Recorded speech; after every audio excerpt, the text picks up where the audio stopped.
মানুষের কলব একটা সাদা ধবধবে একটা পরিষ্কার জিনিস, এইটার মধ্যে যখন মানুষ কোন একটা গুনাহ করে, গুনাহ করার সাথে সাথে এই কলবের মধ্যে একটা কালো দাগ পড়ে যায়।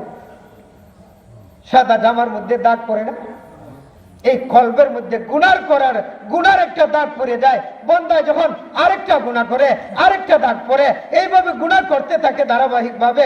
এই গুনার দাগ পড়তে পড়তে তার অন্তরটা এক সময় কালো হইয়া যায়, আর নেক কাজ করার মনেই জাগে না, ভালো কাজ করা তার উৎসাহই নেই।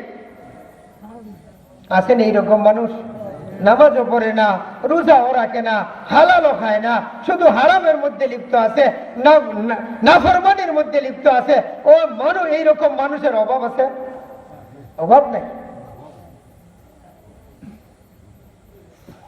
তোমার অন্তর কেমনে পরিষ্কার করা, এই অন্তর দুনিয়ার